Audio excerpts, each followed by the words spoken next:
here. I'm excited. I'm excited to spend the next hour training on some things that I really think I wish I would have had when I first started. So whenever I talk to a large group like this, I always try and focus on things that I wish I would have known early in my business. So we've got folks here that are young in the business, just getting started in their first year maybe. This will be very helpful information for you. It's also those that have been around a while. Hopefully you can grab a few points of it. I was going to focus today on 4 skills: selling memberships, recruiting, promoting events, and developing leaders. We'll come back to that in a moment. Those were the 4 things that my brother's going to really spend some time talking about selling memberships more, because I believe that's the cash flow to our business. How many of us here would like to have more cash flow from our prepaid legal business? So almost everyone's saying, yeah, we want more cash flow. My check night before last, $1,680. My check last night, $900. That's cash flow. And one way to develop cash flow is sell memberships. It's the fastest way to develop cash flow in our business. What Scott was talking about, 20 sales a month develops cash flow. And developing a team that sells memberships develops cash flow and overrides. So that's the only thing that really pays money, is selling memberships. Someone somewhere in that organization has to sell something. So we're going to focus on that. Hopefully that will improve your income for the month of August. That's the cool thing about this business, is you can change no matter where you've been in the past in your business. If you can change a few key things, you can change the future of your business that fast. It's very instant. You don't have to go through a whole long process for that. But before I kind of get into those segments, I wanted to kind of talk about what is the secret to success. I'm going to step down here where it's a little cooler. People travel around trying to find out what, and some of you drove some distance to get here to this event, maybe trying to find the secret to success. What is that secret? Let's look at a few different things that people tend to credit success to, and we'll kind of see if those are those. First one is desire. The desire for success, the hope for success. Now let me just ask, we'll do a survey in here, we can do it nationally, get the same results, but who here wants to earn $100,000 a year in their prepaid legal business? I mean, full participation. If you want to earn $100,000 or more, let's have that. How many do you want to? So it's pretty much 99%. A couple of you still don't know what I'm talking about, but 100,000 is a goal. How many of you would like to become a Millionaire Club member and earn $1 million in prepaid legal? Of course. How about if you're not yet an executive director, how many of you would like to be an executive director? So it's not desire, because if it was desire, all of us would be there. That's not the secret to success. It's a component, but a very little one. Because I could do that in a group of 5,000 or 10,000 with the exact same results. Everyone desires to have success. Let's look at another one. The methods and means. How do you do it? Some of you came today thinking that we were going to sprinkle some magic dust on you and say, this is the secret. This is what you say and when you say it to get the results. And it just doesn't happen that way. There is no perfect method. I was on a cruise ship once with all the millionaires of prepaid legal. I think there was 30 of us at that time. We were all up on the top deck of this big cruise ship going down to the Bahamas. 30 of us sitting there talking about our businesses. And one thing I noticed, I was kind of a young millionaire there, and I was realizing everyone's methods were different.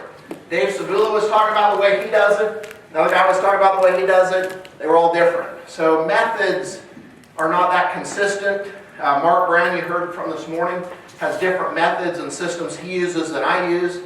So it's not about methods. It's not about scripts. It's not about processes. Although we show up and we really try to master those, and I think that has an effect on your success, because you could say something totally wrong and not get good results, but success has very little to do with the methods. How about the economy? Now, some would say it is the economy that drives. But I'll tell you, in a positive way, I think it drives our business, because people today are facing some of the biggest legal hurdles of their life, wouldn't you agree? Divorces, foreclosures, bankruptcies, all those things happening. We have a legal protection plan. Identity theft's never been as bad and never been known about as much as it is right now, and we've got the #1 solution for that. So if anything, the economy is helping our business. But some people blame the economy for not successfully building a business. And yet you've got people right in this room that are earning hundreds of thousands of dollars right now in this economy. I like how Jim Rohn says, it's not the wind that determines where you go, but the set of your sail. He said all of us are in a little sailboat, and most people in life, I found, blame the wind, which are all these other things, like the economy or the government or the weather, for having success or not having success. But it's nothing to do with the wind. Because here's why. The same wind blows on us all. Okay? Think about that. You're in the same business where it's producing millionaires all the time. You're in the same business where $100,000 income earners are new $100,000 earners are being announced all the time. In the same economy, in the same business, same compensation plan, same product and service. So it's important to sit and study that because it's easy in life to start blaming things like that, blaming the wind for where you're going or not going. It's a way out. But I'll tell you, successful people accept responsibility for the set of their sail, and they realize that they are in full control of how that sail is set. And what happens is sometimes your sail's not set right in the wind. We have a great wind right now. Right now is a great time to be building this business. Everyone in this room should be Players Club qualified. I mean, there should not be a person in prepaid legal, in my opinion, that's not in Players Club. So I'll talk more about that maybe a little later, but every one of us should be recruiting a lot of folks right now. This is a great time to build our businesses. How about education?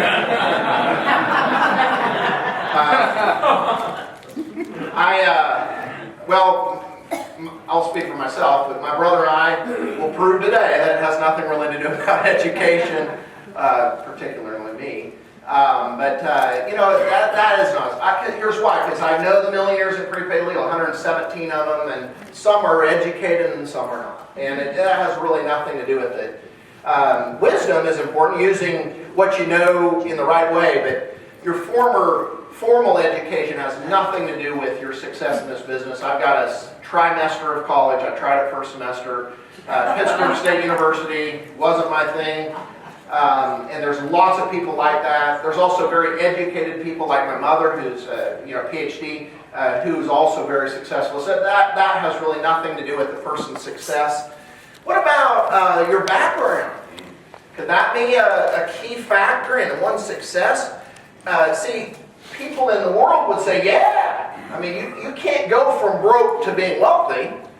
You have to have a background for that. Well, that's not true, because remember, I was living in that apartment, making $1,500 a month, and my first month in prepaid legal, I made $11,800.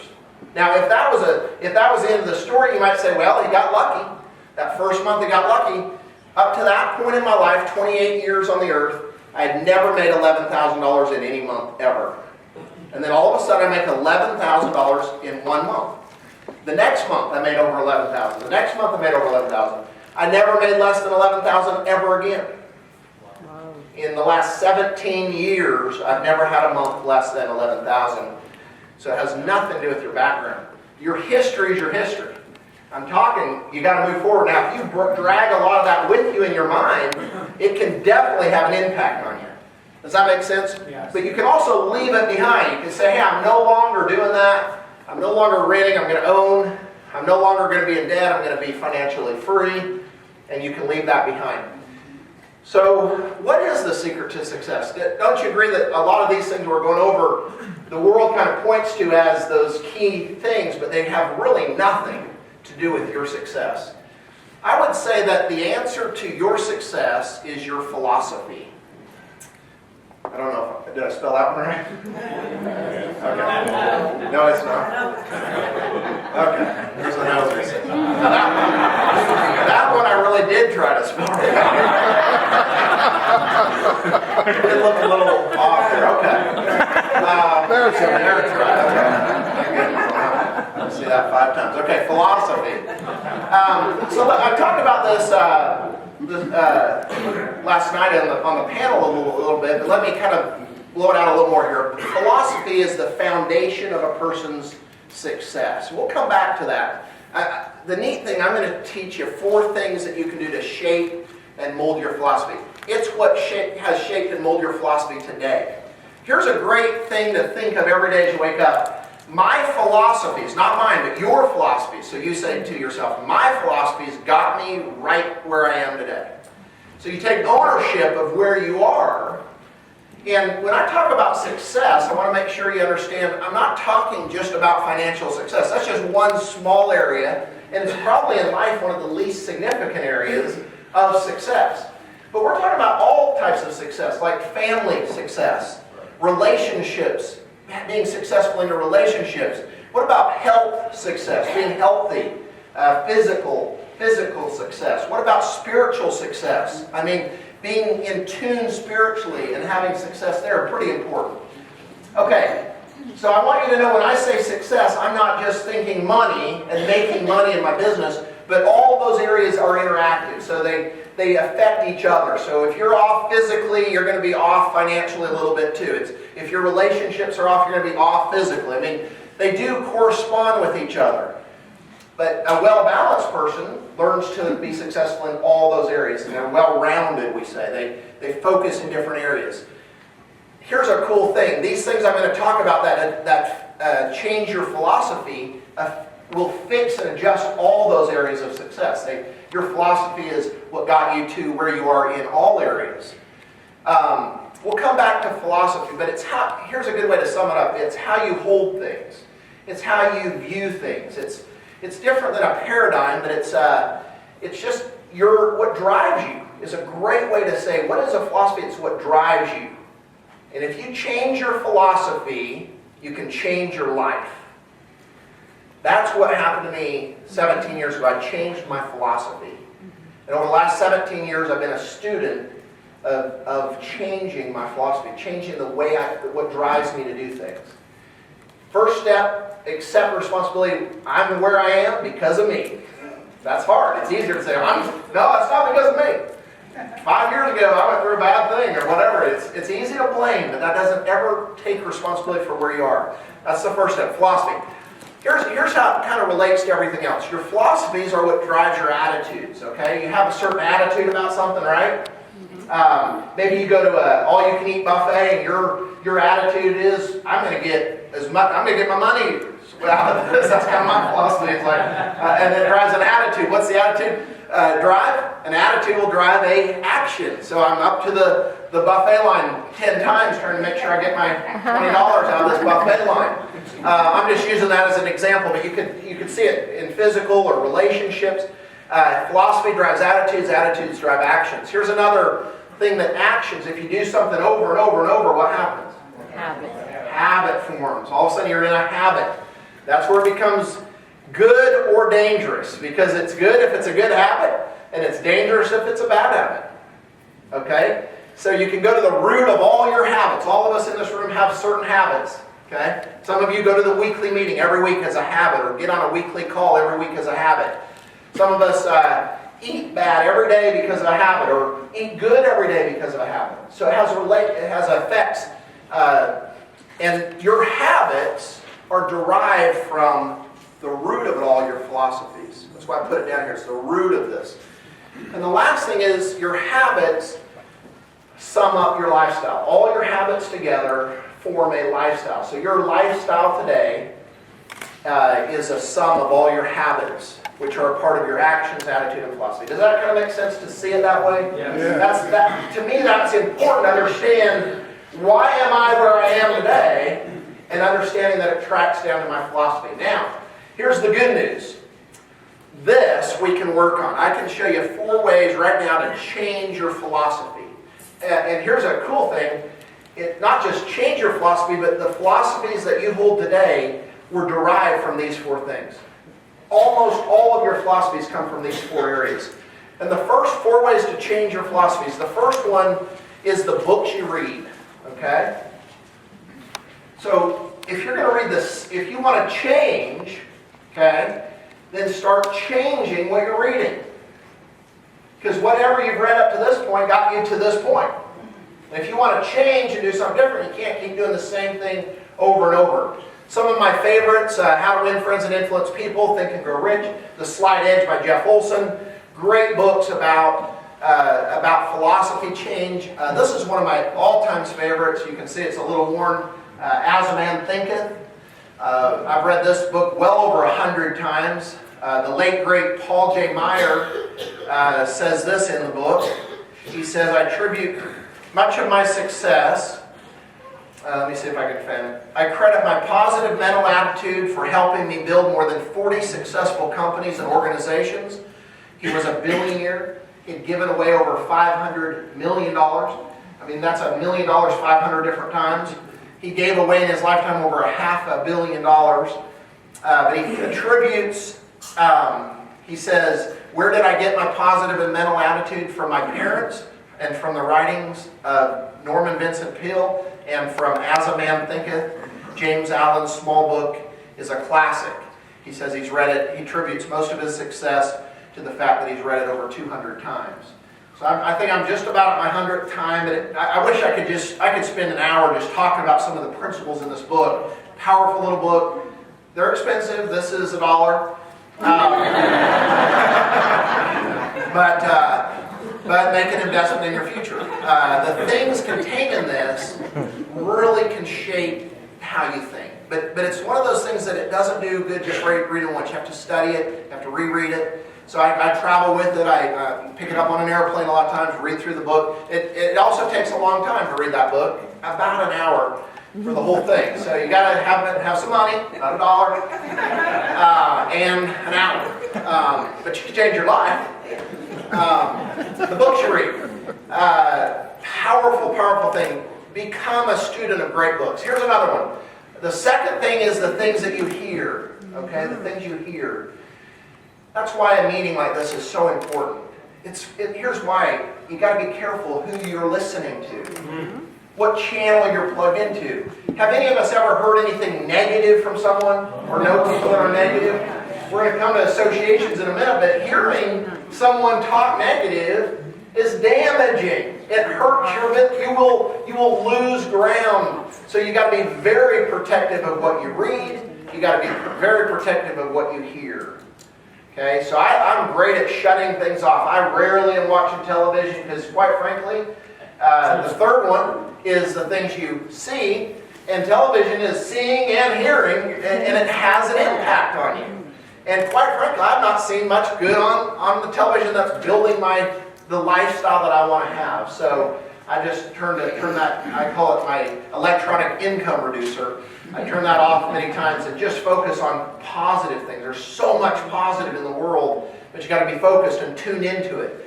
Sometimes you got to change your associations, the people you're hearing from, the people you're seeing. The fourth thing is your associations. The people that you associate with, the people you hang with, have an impact on where you are today. Does that make sense? For example, think of Bubba. He's broke, living in his trailer. He's sitting there in his underwear, eating Fruit Loops. He will give you financial advice if you will let him. But if you buy his advice, you also buy his lifestyle. So you got to really selectively pick who you associate with. I'll tell you a quick story. I bought a boat. I had to save about $40,000. My wife says on those kind of things we just aren't going to go in debt, so I had to raise them. I was having this little fun. I would stick money in, and finally it hit my $40,000. I went out and bought my boat. I was so excited. She was not. She likes going out on it, but she's not a big boater. But the kids love it. We're out there a couple times a week in the summer. It's just a great thing. But my wife's not real super excited about it, right? But I was super excited. I got this boat. We're out on it. I think the dealer put $5 of gas in it. So after a while, we ran out of gas pretty quick. And so I'm at the marina. I later learned you don't fill up the marina because it's like $5 a gallon. Just get it at a gas station. But it was a new boat. We were on the lake. We're out of gas. I pull up. I said, look at this. You buy gas on the lake. So this is pretty cool. I'm filling it up. And I remember it's the things going, and we have a big 15-seater van, and it holds about $8,500 is what it takes to fill it up. So we're used to that. This thing's going 130, 140, and I'm starting to think, I wonder how much it takes, how much gas it takes. And of course, it was a little pricey too. But it kept going, and my wife says, how much gas does it take? I said, this is a new boat. I just bought it. I said, So finally it stops about $210. Just clicks off. She goes, it takes $200 to fill this up. She's like, how far can we go on that? I said, well, it's a new boat here. Hopefully it'll get us across over to the docks. I'm experiencing this with you. Truthfully, I was looking to see if I had it in the gas tank. I was looking for the rainbows on the water, I hope this is in the right hole. Anyway, so fast forward about 3 weeks later, we're in the Bahamas, and we have an opportunity to be with Jeff Olson there, and he had brought his yacht. He has a 130-foot yacht down in the Bahamas at the Atlantis Resort. We're on one of those Players Club trips, and he invites us out on his yacht for a dinner cruise. So we're up on this gigantic boat. I mean, he has 3 people that live on the yacht full time. His captain, his steward, and his chef all live on there. So once a month when he wants to go out and spend time on his yacht, it's just it's a lot bigger than my boat. He opens this garage thing in the back, and there's 2 of my boats inside with the belly of this yacht. It's got big staterooms, and we're up on the very, very top floor, and we're out there, and they're serving us food, and there's a big hot tub, and I'm like, wow. My wife's right there with me, and so I asked him, I said, Jeff, just curious, how much does it cost to fill this boat up? But I knew it was more than $210. And he said, well, just fill it up, $45,000. And since that point, my wife has never said anything. It's like a jet ski now. It feels like it's free to fill up. I might fill it up and said $200. I said, anyone else need fuel before I turn it on? It's just a paradigm shift. And it's these associations. And one of the great privileges of being a millionaire in this business for so many years is hanging with all the other millionaires and those associations. And here's what you learn real quick. They think different than most people.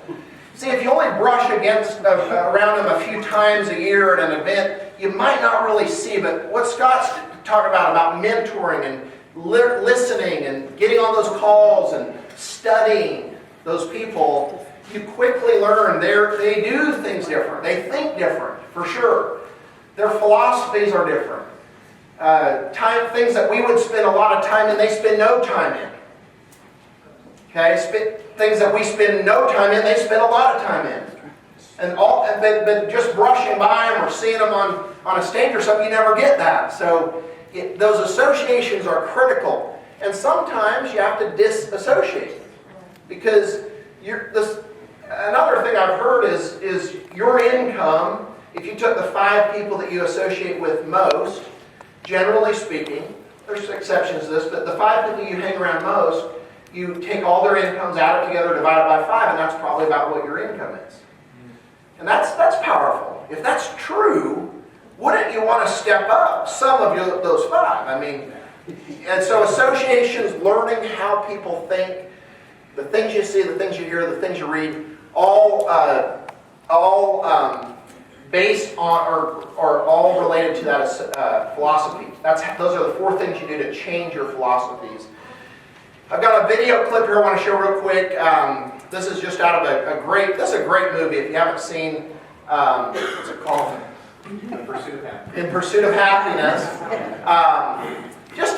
What a great story about a guy that just sticks to it and follows his dream and follows his goal. All of us are going to have tough times in this business. This guy, the whole movie's fabulous if you haven't seen it, Pursuit of Happiness. But this little part of this clip is where he's out playing basketball with his son, and he tells his son not to chase his dreams, and then he corrects himself. I think it's a really, really great thing, so listen up.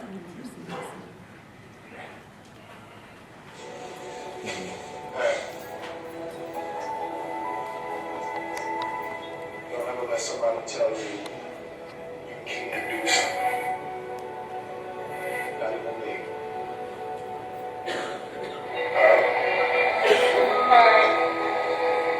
You got a dream, you gotta protect it. People can't do something themselves, they want to tell you you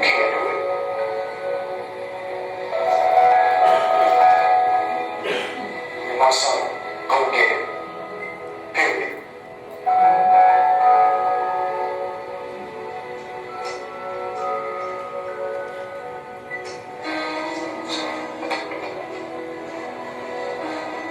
All right, great advice there. If you want something, go get it. Period. And that's really the key is you can have anything that you really want.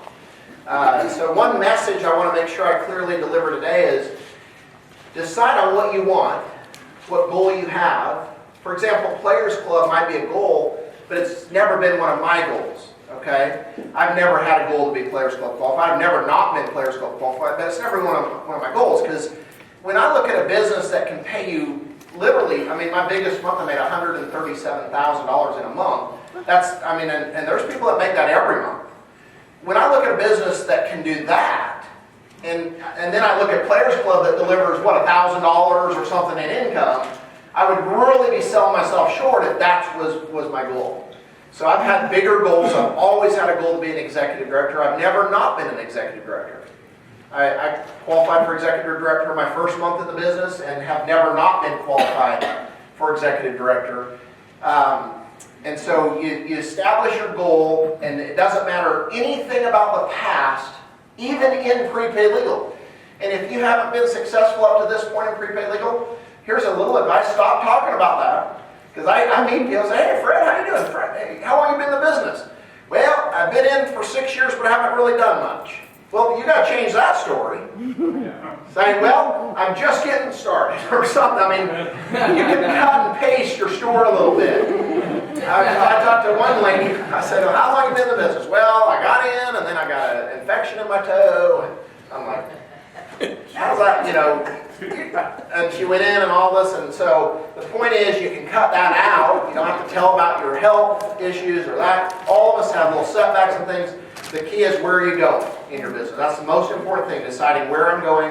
Never been a better moment in the history of our company to be positioned, to be building hard and strong than right now. So I want to talk today about the 4 skills of success. These are the 4 things that I think, you don't have to have all these skills, but these are the 4 big ones. If you could develop these skills, I mean, the millions of dollars that I've earned are derived from these 4 skill sets. And the first one is selling memberships. I won't spend a ton of time here because my brother's going to cover that. But I want to show you the cash flow available through just selling memberships. And we're going to hear a lot more about that as Mid-Ocean kind of takes the helm of prepaid legal, because they're focused really in building our sales volume. Their goal is to build our customer base. And isn't that a wonderful thing for all of us in this room? Oh, yeah. That your customer base will grow at maybe 5 or 10 times what my customer base grew at, because of the change in the branding and the change in the things they're doing. Recruiting associates, again, huge, major advantage in my business when I started building a team. Had no idea it would change my finances like it did. It took a while. It was a lot harder than selling. Developing the skills of recruiting, and not so much just recruiting, but building a team, especially this one, developing leaders. Never imagined it would be so hard. I quit at least 20 times. I'll talk about that, just because you're going to feel that way. I mean, you're going to have 20 people on your team doing nothing. I had that. That was a big quitting point for me. I'm like, you've got to be kidding. They're doing nothing. I'll talk about that. It's a part of it. Every successful person has that. Developing leaders. We'll talk about stepping back and letting leaders develop in your organization. And that is the dream, because leaders don't need that daily CPR and motivation. They actually live, self-sustain themselves. So it's really great to have leaders. You almost quit before you get your first leader. Hundreds of thousands of people quit before they get their first leader, because they think, if I'm going to have to keep doing this all the time, it isn't worth it. And it isn't. But you don't have to keep doing this all the time. Once you get a leader, they take over a lot of that. And then promoting events. We'll talk about the difference between informing people about events and promoting for events. And I'll share some of the upcoming events with you today that you can build and promote for, that you have an advantage right now that I've never had. 60 additional meetings put on the map just in the next 45 days. And you can build into all of those market areas. So let's talk about selling memberships first of all. Just some cash flow. if you sold one plan a day, Scott says his goal's 20 a month, okay? So we'll do 22 days a month. That's Monday through Friday. Take Saturday and Sunday off. So some of you have a job right now, and compare this income to your job. If you just sold one $35 membership a day, this is based on the director level, okay?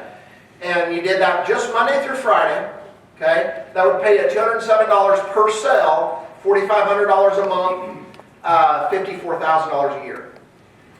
Now, I'm not saying if you're making less than $54,000 a year, quit and do this, but I would definitely make sure you have the skill set, and once you have that, quit.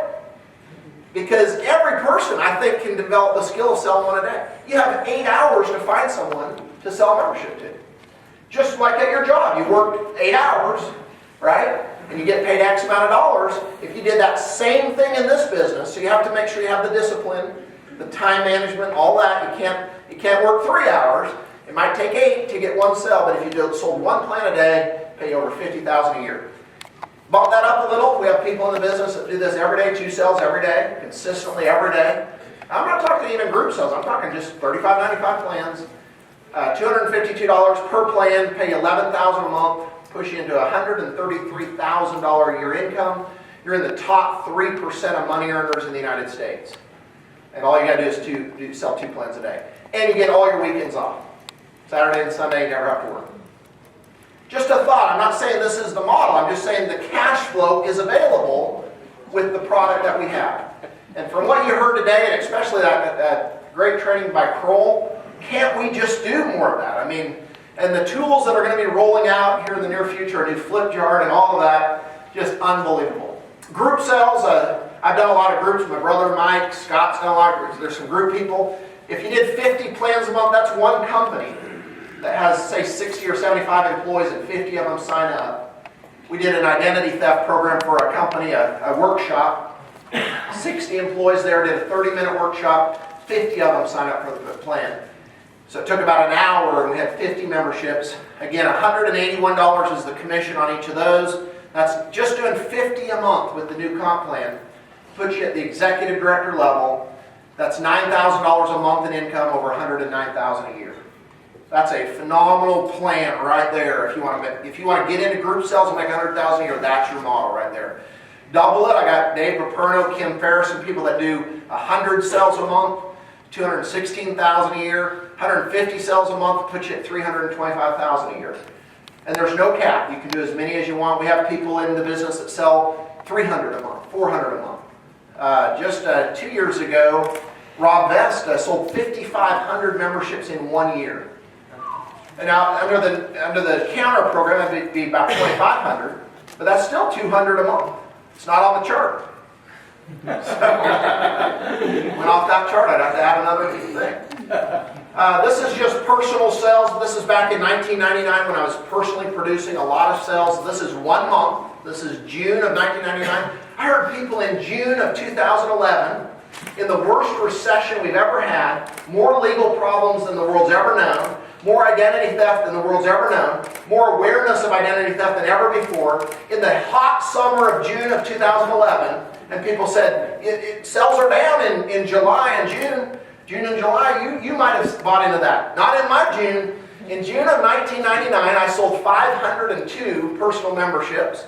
It was my biggest production month ever, personally, and these were my daily deposits from my checks. And just look at that this is a month, okay?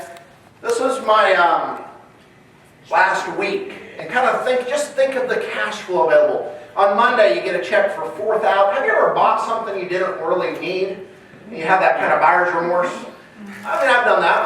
I'm sure we all have. So on Monday, you get a check for $4,900, and let's just say it gets you excited and you go buy something, and you just spend it all. It's okay. On Tuesday, your check's $9,168. It's almost double what the money, so it makes you feel better. You're like, oh, that pit goes away real quick. On Wednesday, look at this. I mean, this is adult money here. On Wednesday, $8,300 was my check in one single day. Now, I don't know what happened Thursday. It was a disaster. The bottom fell out. My wife's like, what's wrong? I don't know. You know, it's only $3,000. But luckily on Friday it recovered with $7,000. That's a $31,000 week. Okay? There's people trying to live on $31,000 a year. And in our business, this is real income. This is without identity theft. This is without Kroll. This is without mid-ocean. This is without any kind of flip charts or tools. This is black and white brochures. Yeah. Just a guy that wanted to get some cash flow and get out of debt.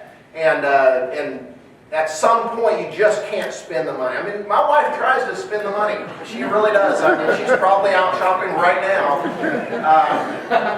In fact, at Christmas time, she lost her credit card. It was actually stolen. Someone stole her credit card. I knew who had stolen her card, and I never even turned him in. He was spending less than she was.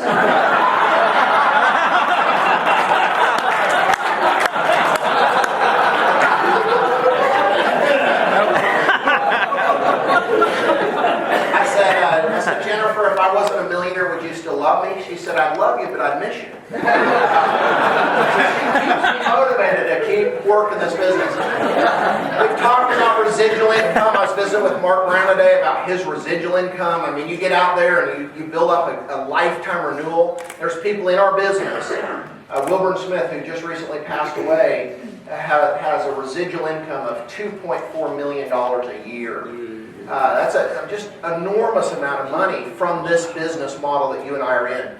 I think it's important to share those success stories because it takes away doubt that you can do it. If people like that can go do it, we can do it.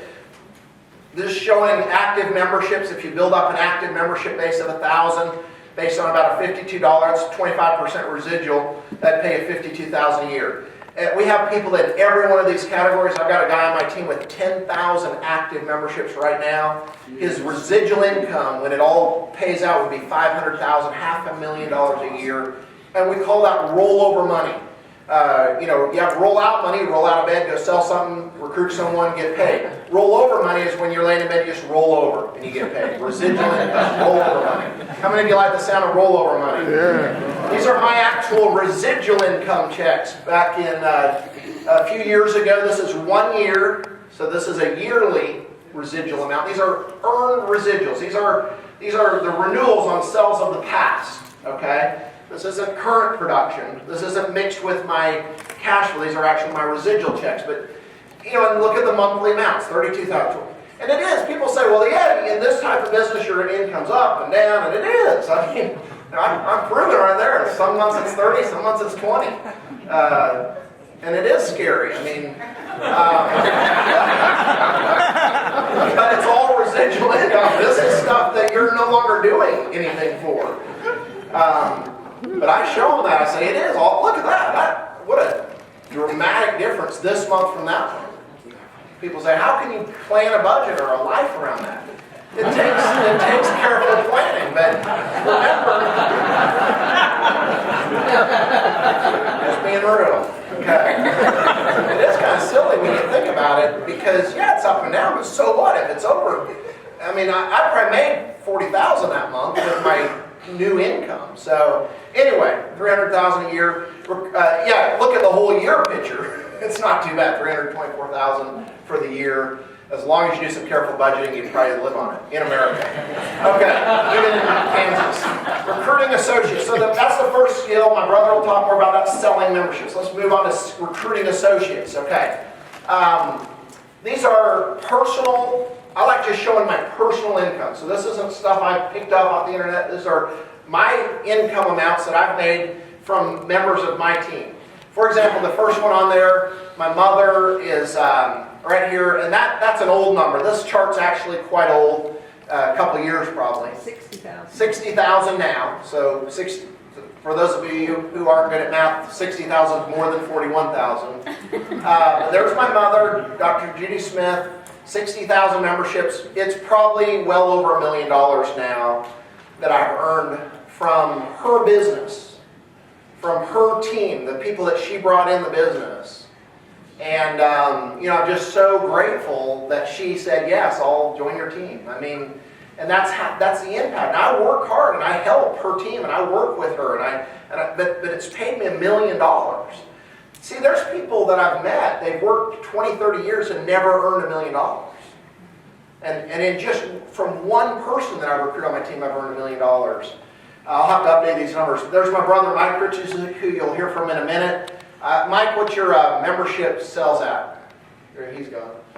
All right. It's probably 24,000 by now.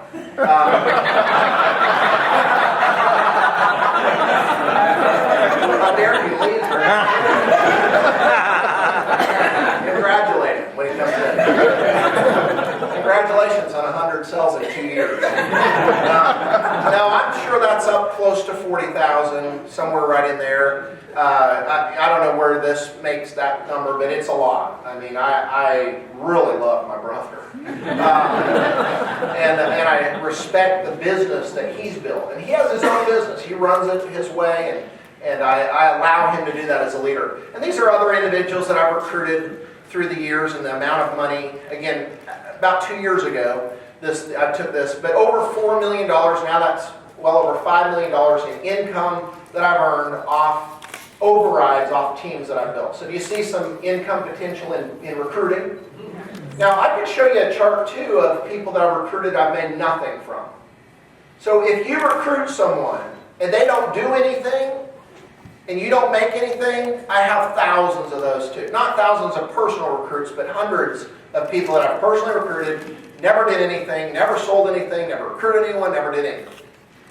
So to get this, you have to go through a lot of the others. So in building a team, well, I'll talk about that when we get to leaders. Okay. Jim Rohn says, profits are better than wages. He says, with wages you can make a living, but with profits you can build a fortune. That really is what I got focused on when I started building a team. I understood that selling memberships was a way to make money, and I kind of look at it as wages. But profits are where you move from just the selling mode to the business mode, where you take more of a CEO mindset and you start building a network of people, a team. And those generate profits, and profits are better than wages. Know the numbers. Most people don't get in.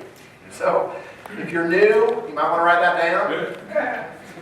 And you don't need to call the leaders and tell them, because we already know. I just love that. A new person calls up, hey, I talked to a guy and didn't get in.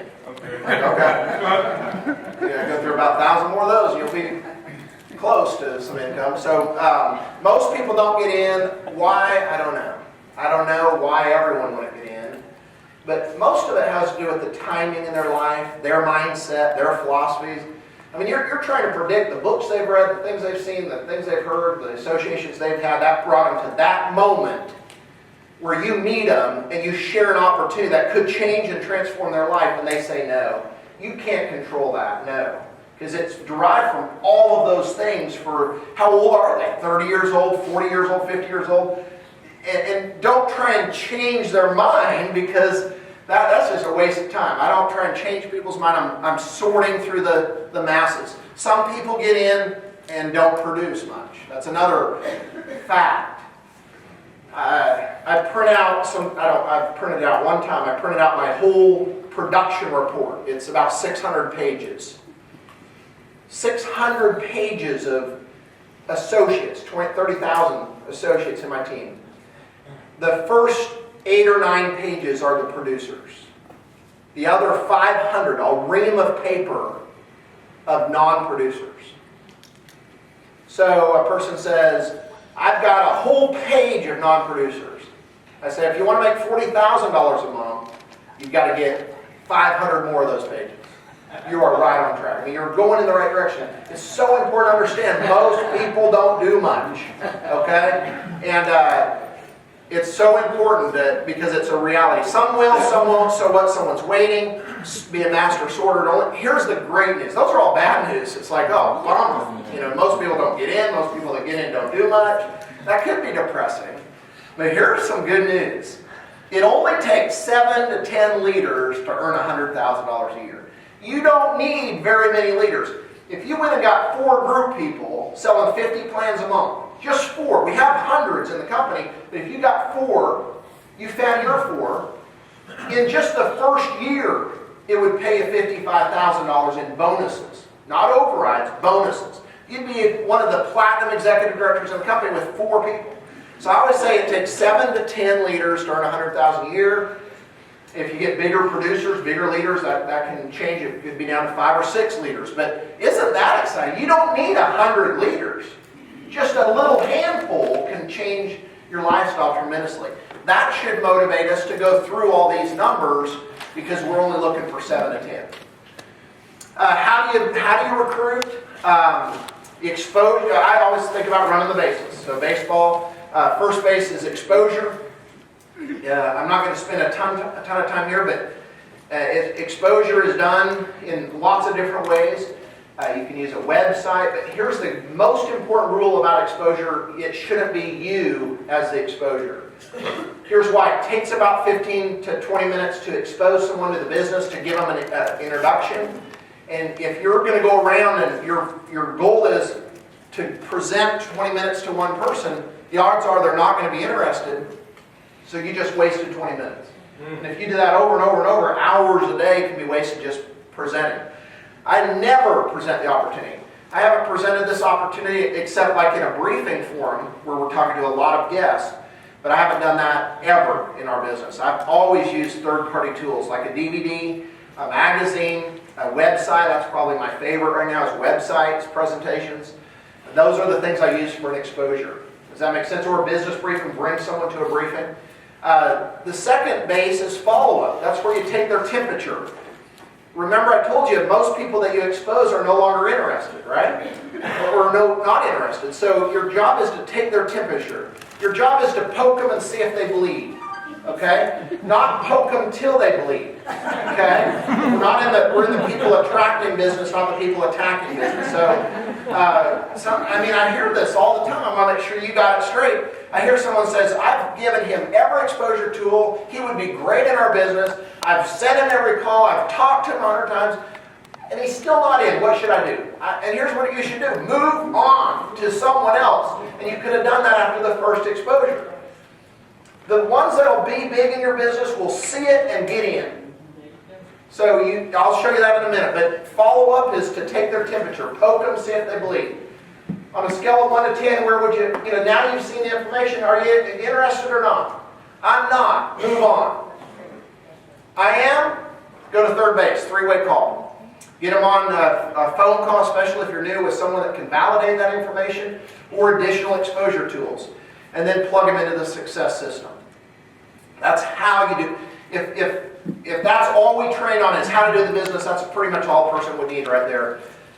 Exposure is everything. Whoever exposes the most recruits the most. Whoever recruits the most develops the most leaders. Whoever develops the most leaders makes the most money.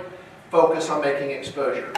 I like to think of it, you're in a big cockpit of a 747. Have you ever looked in there when you get on a plane? There's just thousands of buttons, knobs, and dials. You only have really one knob in this business when it comes to recruiting that you can control. It's the only thing in your prepaid legal cockpit that works, and it's exposures. If you want a bigger team, expose more people. If you want more leaders, expose more people. Some of us dingle with all these other things, but they're unconnected. All you have to do is expose more people. Tobias, if you want to become a $100,000 earner through building a team, what do? Expose more people. That's all. That fixes all problems. Now, let's say you become a $100,000 earner. You say, now I want to create some $100,000 earners in my team. What do? Expose more people. That's the only thing that matters. It's what controls your income and fixes all problems in your business. Your goal is to get a large group of people doing a few simple disciplines over a consistent period of time. 10 core commitments are those simple disciplines. I'm not gonna go into this. I'm gonna skip through this and this and that and that. We all know the 10 core. I'm not gonna train on that. Okay. Let's see. I'm gonna skip that. I'm gonna skip that. Get Fast Start Qualified. Does everyone know how to Fast Start Qualify? Yes. Okay. Players Club, minimum. If nothing else, please leave this training today with a solid commitment that you will be Players Club qualified from now on in your business, including the month of July. It just is really the minimum production level that you should be at. It's 5 cells. It's 2 recruits or 5 sales. I mean, it's a real minute. It's 1 sell a week. Now, why are you in this business if you're not selling 1 a week? And I'm not saying that should be your goal.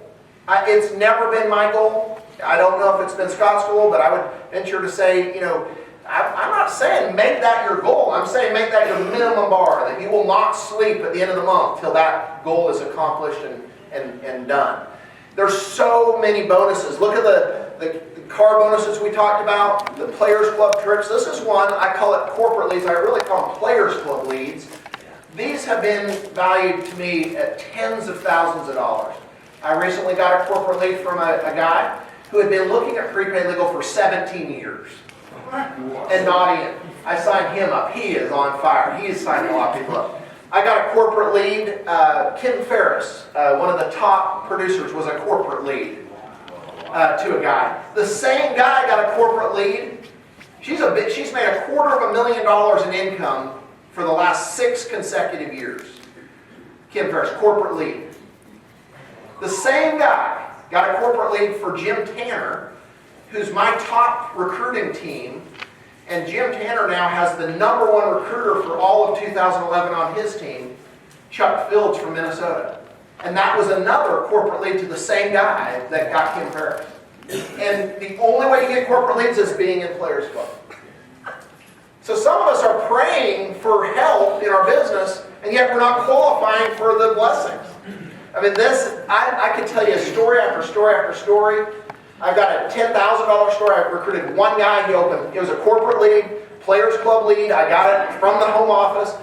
He went out, opened a group. I made over $10,000 in income from him. I mean, I got stories I could share all day long, just not from me, but other people. You cannot afford to miss this. And these are going to get more plentiful. As MidOcean expands our brand and it floods the market with our brand, you have to be positioned for that. And you have to be Players Club qualified for 3 months. So that's why July is so important. July, August, September. And when things really start hitting the media and stuff, and internet, in October, you'll be positioned to receive some Players Club leads. And you have to start today to receive those. There's some that are already got their gloves on, they're ready to catch those leads. You got to make sure you're in that game. That's all I want to say on that. Third skill, developing leaders. I don't want to spend a ton of time here, but I'll just tell you, leaders show up. Eventually a leader shows up in your business. And when I was recruiting, at first, I had 20 people on my team, which I thought was a big team. And I'm here to tell you that's not a really big team, but I thought, I got 20 folks that I recruited, and at the end of the month, my team had sold 97 memberships. But I personally had sold 94 of them. So I'm thinking, you have got to be kidding. I mean, I was proud of my team too until I saw the numbers. I'm like, my whole team, 20 people, sold 3 plans. And I said, the company's taking my overrides. There's no possible way. And so I did an inventory of my team. I called them all. How many did you turn in? And I only came up with 2 sales. So they actually had overpaid me by 1. Probably felt sorry for me. Just give them an extra sale. But I'm thinking, and it's not easy. I mean, I was working. It's like CPR every day. You know, hey, you're doing great, you're doing great. I mean, he sold 1 in the month.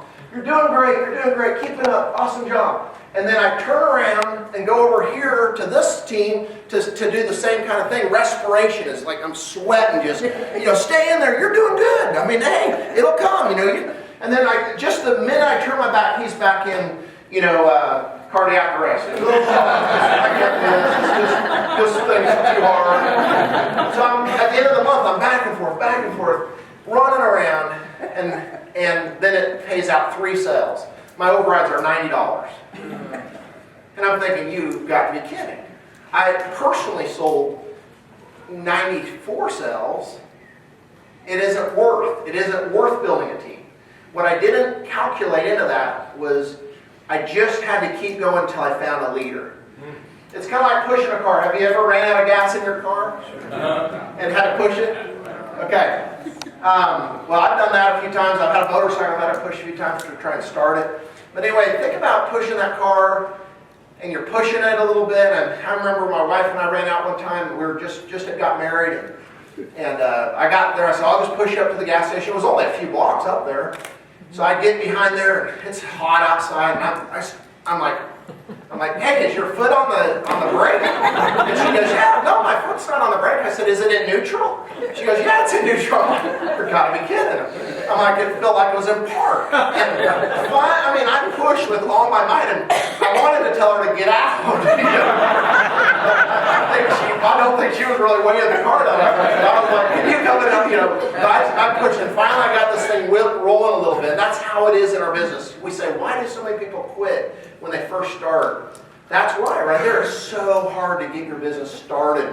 But what happens when that car starts rolling a little bit? What is that called? Inertia. Momentum. Yeah, momentum. Yeah, you got some momentum now. What's the big word? Inertia. Inertia. Yeah. Maybe in a few years I'll add that to my.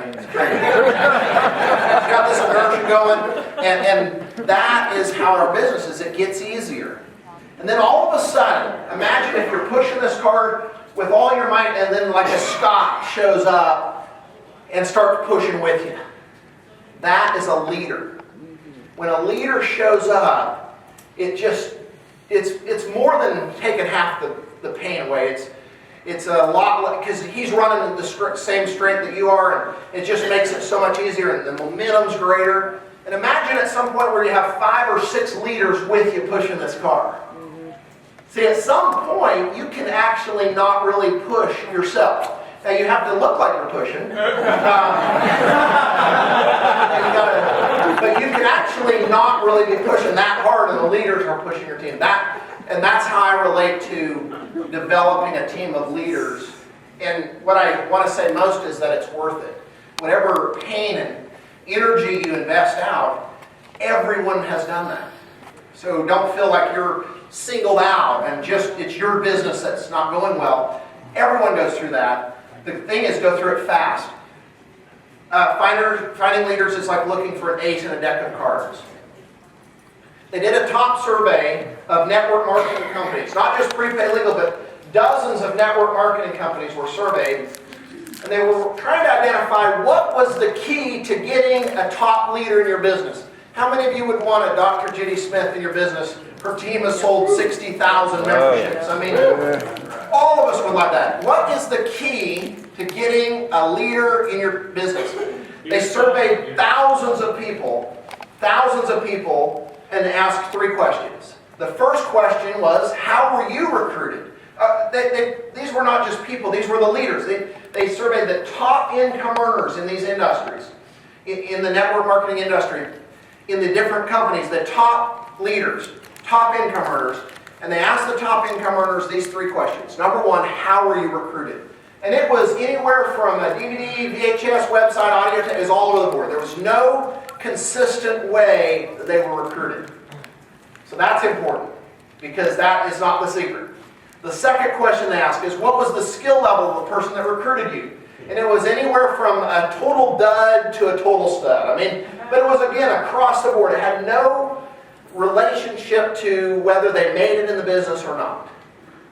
That's very important. Here's what that means. Any of us can recruit a stud. Okay, anyone can. Doesn't matter, because it had no bearing whatsoever in how a top leader was recruited and brought in. Here's the one that really made the difference. This is what sorted the survey. How long did it take you to decide to get in? And in almost every case, the answer was immediately. I saw it, I saw the opportunity, it was clear, and I took action. Think and Grow Rich talks about that principle of people that act very quickly, impulsively on things. It's an attribute of successful people. And they stick to that decision long term. And in our business, you can survey the top income earners, and in most cases, that will be their answer. They saw it and they got in. Why is that important to you and I? Just be active in sorting people. If you approach Tobias and he's not interested, move on to someone else. Don't spend time there because he's not probably a top leader. And that helps me move through the masses faster, finding them. 5 things in developing leaders: become their friend, sell their spouse, or see their spouse. It should be sell their spouse.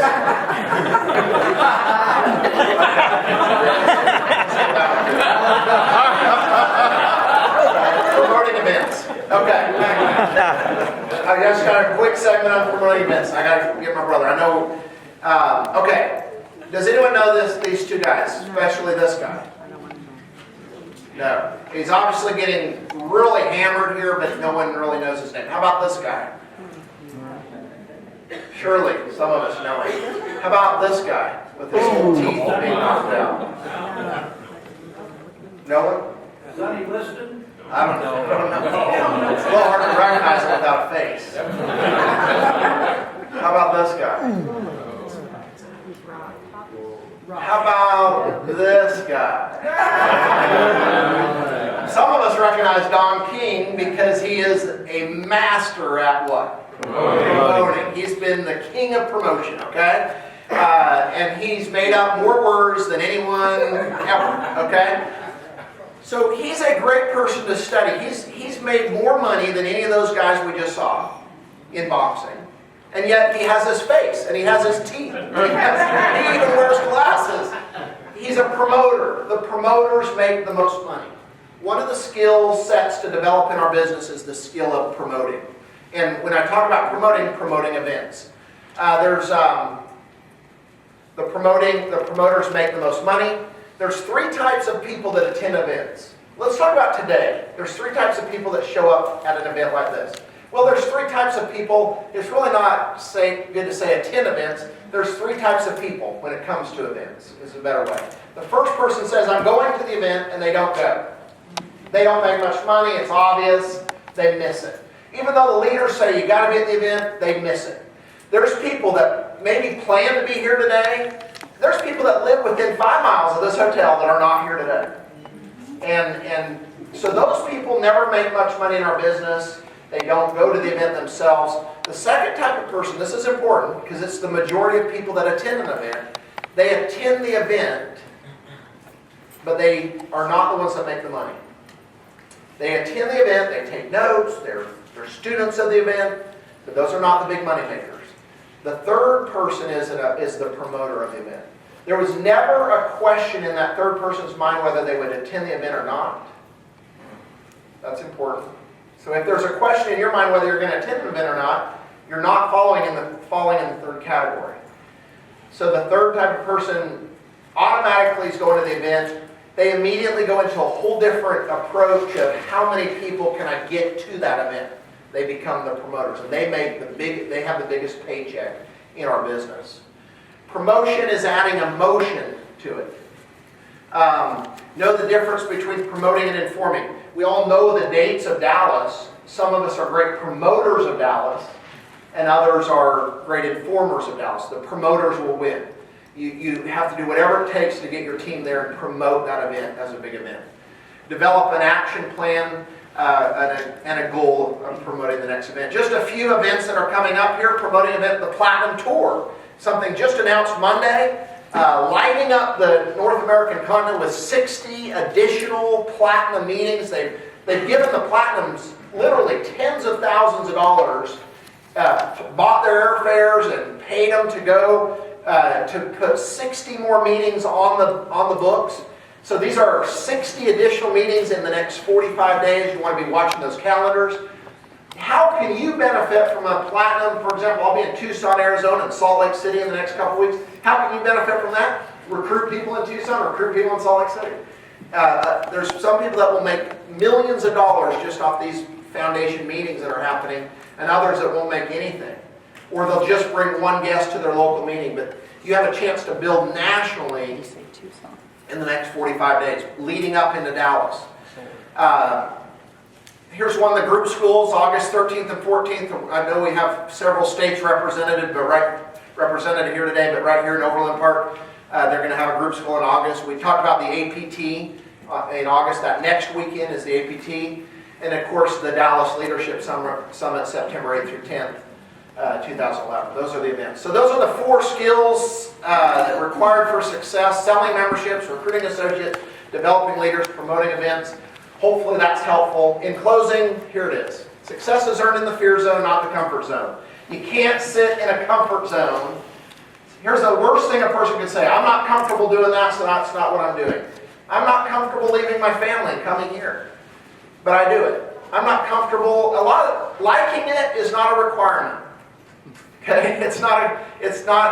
You don't have to like some of the parts that you do in our business. The question is, do you like the lifestyle? Do you like the financial freedom that this business can provide? Success is earned in the fear zone, not the comfort zone. Ships are safe in the harbor, but guess what? Ships were not made for the harbor. Some of you are tied up to a harbor. You're not made for harbor. Get out in the sea. My favorite quote by Paul J. Meyer: whatever you vividly imagine, ardently desire, sincerely believe, and enthusiastically act upon must inevitably come to pass. You were born with the potential to succeed, the seed of greatness. You can choose to believe it or ignore it and never know the exhilaration of becoming what you are capable of becoming. Believe and the stars are yours. To sum that up, you decide on your future every day. Your success depends on what you settle for. Don't settle for table scraps when you can own the whole palace. I really am excited about where we are right now as a company. I'm excited about the next few months as a company and what will transform in each of our businesses. I feel it an honor to be here with you today, share these insights with you. God bless every one of you in your businesses, and we'll see you at the top.